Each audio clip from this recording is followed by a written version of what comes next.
Hello guys, मी स्नेहा वैद्य, माझ्या चॅनलवर सगळ्यांचं स्वागत आहे। आज आपण चाललो आहे नाशिकला आणि CST वरून गीतांजली एक्सप्रेसची बुकिंग केलेली आहे।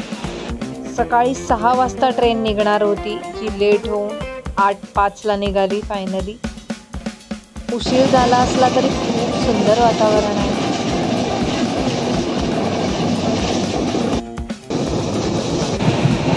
मी गुंड बनून नाशिक स्टेशनवरून बाहेर आल्यावर बस आणि ऑटो दोन्ही ऑप्शन आहेत। बस ही फ्रिक्वेंटली जात असतात, सो तुम्ही बघू शकता कसं। आता आम्ही इथून चाललो आहे सिन्नरला।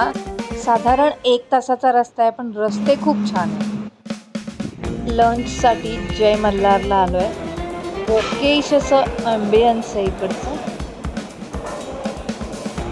मटन थाळीमध्ये मटन सुक्का, राईस, 2 बाजरीच्या भाकऱ्या किंवा चपाती आणि रस्सा एवढं अवेलेबल होतं। छान होतं फूड, रिकमेंडेड, गेला तर ट्राय करू शकता।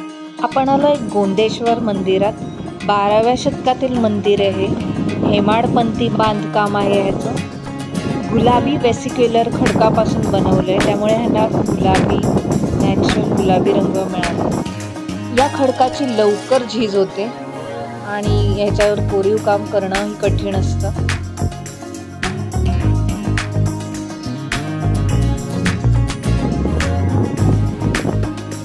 अप्रतिम शिल्पकला।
हे धतुऱ्याचं फूल आहे, महादेवाला अर्पण केलं जातं आणि हे जंगलात मिळतं।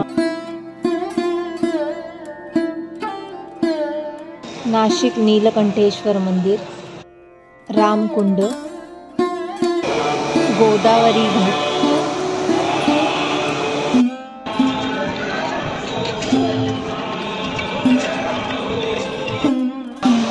तोंड्या मारुती मंदिर,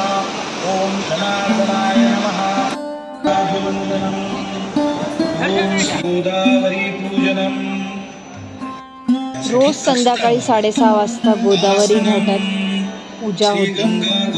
तुम्ही यात सहभागी होऊ शकता। रजिस्ट्रेशन करावं लागतं, त्यांची काही अमाऊंट असते, पे करायला लागते। त्यातच सर्व होतं, आपल्याला काही वेगळं न्यायची गरज नसते।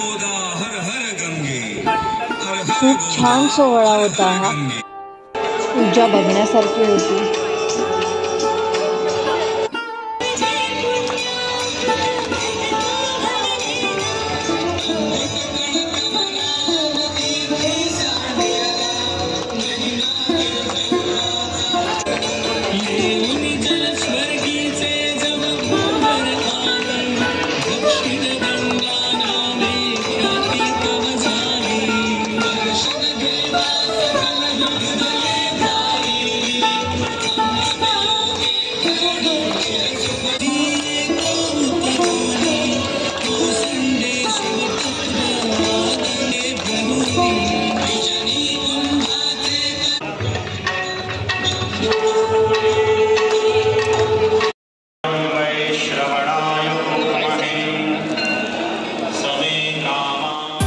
दिस इज डे 2 आणि सकाळी 6 वाजता उठून आम्ही नाशिकवरून ब्रह्मगिरी पर्वताजवळ आलो।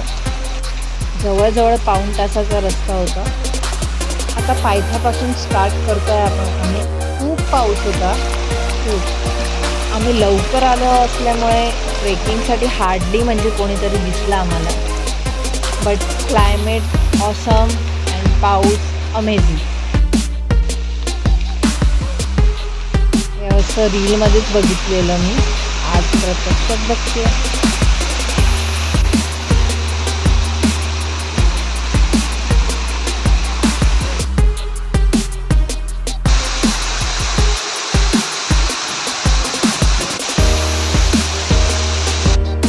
इथे आपला 70% ट्रेक झालेला आहे. खूप पाऊस पडत होता कंटिन्यू.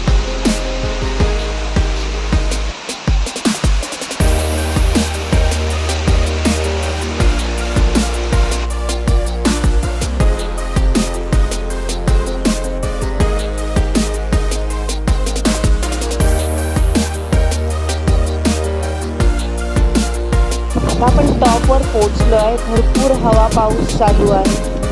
ट्रेक अत्यंत सोपा आहे, रिस्की पण नाही आहे.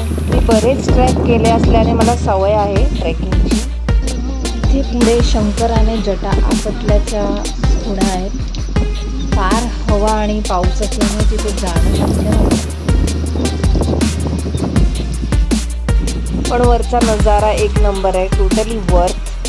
पुढे महादेवाचं मंदिर आहे, आम्ही तिथे गेलो नाही.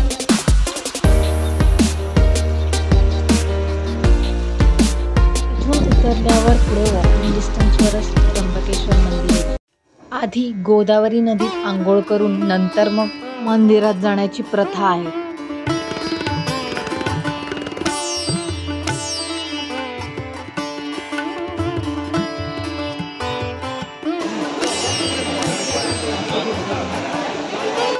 त्र्यंबकेश्वर मंदिर 12 ज्योतिर्लिंगांपैकी एक आहे. दर्शनासाठी भाविकांची नेहमी गर्दी असते. आम्ही इथे डाळ वडा आणि बटाटा वडा घेत, सोबत लसणाची चटणी आणि कढी दिली गेलेली. छान लागत होतं हे सुद्धा.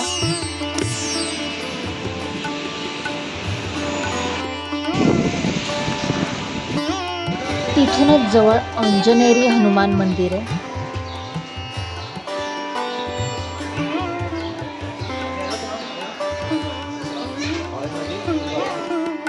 भव्य दिव्य अशी सुंदर महाबलींची मूर्ती आहे. तिथून पुढे 5 किलोमीटरवर आत प्रति केदारनाथ मंदिर आहे. त्यानंतर आपण आलोय लंचसाठी त्या जयेश खानावळमध्ये मटण आणि चिकन थाळी. Good morning guys. नाशिकला येऊन मिसळ तर खायलाच हवी. पापड, ढोकळा, कांदा, लिंबू, 2 पाव, सोबत पान फ्लेवरचा छोटा खोबऱ्याचा लाडू पण दिलेला त्याने. बऱ्यापैकी तिखट होतं.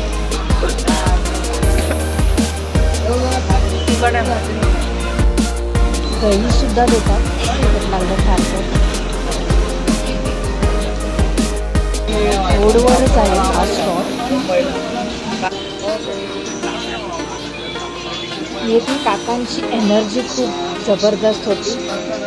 ओम बजरंग. मस्त धुंद धुंद पावसाचे वातावरण आहे आणि अशा धुंद धुंद वातावरणामध्ये Om Bajrang Misalpav heart of the Nashik येथे ओम बजरंगची रुचकर, झणझणीत व पौष्टिक अशी स्वादिष्ट मिसळ काळ्या मसाल्याची. हवयांसाठी ही परवडीच आहे, नाही तर दुसरं काय. रश्श्याची धार, तर्रीची तार, चोखंद जिल्ह्यावर झणझणीत वाढ, यालाच म्हणतात ओम बजरंग मिसळपाव. बनेगा इंडिया तो बनेगा इंडिया, बढ़ेगा इंडिया तो बढ़ेगा इंडिया, लेकिन बढ़ेगा कब इंडिया? जब खाएगा इंडिया तो बढ़ेगा इंडिया.